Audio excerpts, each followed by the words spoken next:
भारत की नई संसद में अखंड भारत के नक्शे से अभी तक तो सिर्फ पाकिस्तान को डर लगता था, लेकिन अब तो पाकिस्तान के साथ साथ नेपाल को भी डर लगने लगा है। नेपाल को जब अखंड भारत की तस्वीर दिखाई गई तो उसने इस पर भारत को सरकार को धमकी दे डाली।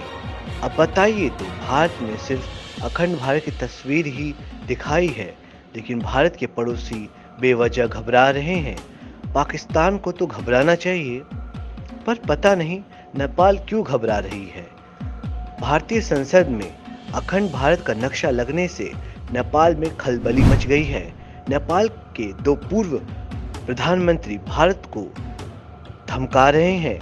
पहले पूर्व प्रधानमंत्री केपी शर्मा ओली और दूसरे पूर्व प्रधानमंत्री बाबूलाल शामिल हैं।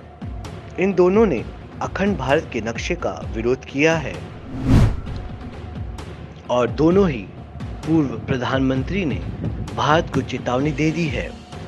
बाबूराम भट्ट ने एक इंटरव्यू में कहा है कि भारत ने जो अखंड भारत का नक्शा लगाया है, उससे दोनों ही देश के रिश्ते खराब हो सकते हैं। बाबूराम भट्ट को कोई ये बताए कि नेपाल की हर मोड़ पर भारत ने सहायता की है, चाहे वो आर्थिक हो या पैसों की मदद हो, लेकिन इसके बावजूद नेपाल चीन की गोद में जाकर बैठ चुका है और भारत के खिलाफ षड्यंत्र रच रहा है। क्या उसको उस समय भारत के साथ रिश्ते खराब होने की कोई चिंता नहीं दिखाई दे रही थी? अब आप एक बार केपी ओली का जवाब भी सुन लीजिए, जो चीन के इशारे पर नाचने वाले पूर्व प्रधानमंत्री नेपाल के थे।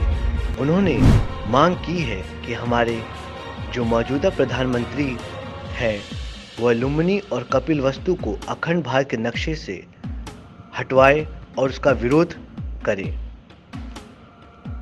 केपी ओली ने यह भी कहा है कि लुम्बिनी भगवान बुद्ध की जन्मस्थल है, उसे नेपाल के नक्शे में दिखाया जाए, ना कि अखंड भारत के नक्शे में।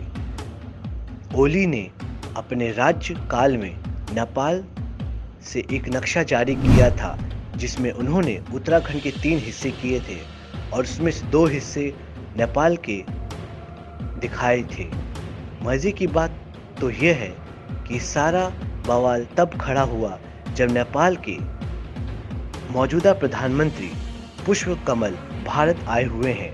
नेपाल के प्रधानमंत्री पुष्प कमल पहली बार भारत दौरे पर आए हुए हैं और वह 4 दिन भारत रहेंगे।